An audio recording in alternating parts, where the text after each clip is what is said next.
Hi, Don Catalano here for your quick I Optimize Realty Minute, talking about corporate real estate and the national economy and how the two go together. Let's talk about Jerome Powell and the probability of a rate cut in September of 2024. Our view is the probability is extremely high. We believe that he will give at least a 1/4 point rate cut in September, unless we get some kind of upset in the CPI and the PPI.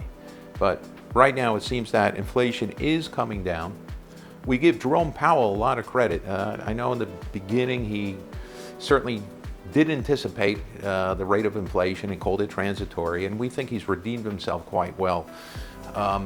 Frankly, he's kept us out of recession, and maybe we'll stay out of recession, which is really quite surprising because we've had the inversion of the yield curve.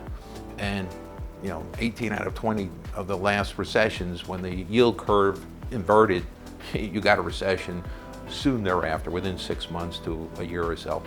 So he's somehow kept us out. He's doing, I think, a great job.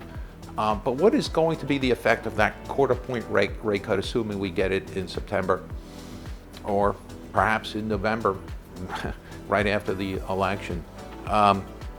Probably not that significant. It's going to be more of a placebo effect. For landlords, it's coming a little too little, a lot too late. So they're still up to here, and so are the regional banks with the interest rate. They're holding their breath. A lot of them have mortgages that are interest only at like 3%, and now their loans have come due.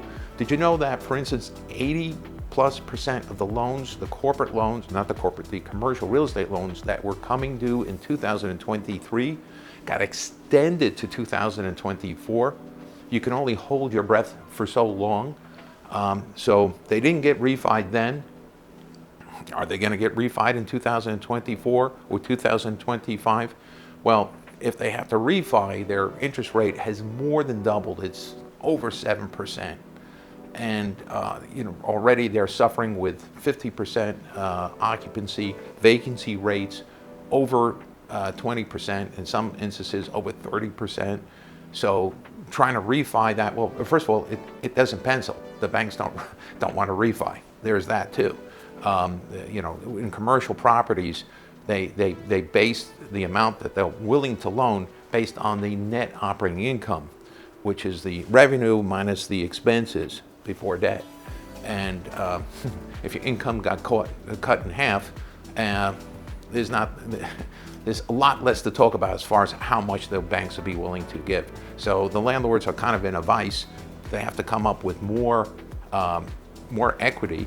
And frankly, most of these corporate landlords, these commercial landlords, I keep on saying corporate commercial landlords, are on no recourse loans. So instead of putting in millions and millions of more of their own dollars, they are more apt to give the keys back to the bank. So I started with a rate discussion. Our opinion is we're going to get one rate cut and then subsequently more, but it's not going to come on fast and furious the way they raised the interest rates, and it won't come on fast enough to really solve the problem for landlords. So stay tuned. We think that going into the end of 2024, going into 2025, maybe 2026, the office market is going to be very bumpy. Of course, the presidential election may have an effect. We'll soon see, but no one's a magician. It's not going to be like snapping your fingers and solving a tremendous problem. But there's our take. Hope you enjoyed it. Thank you so much.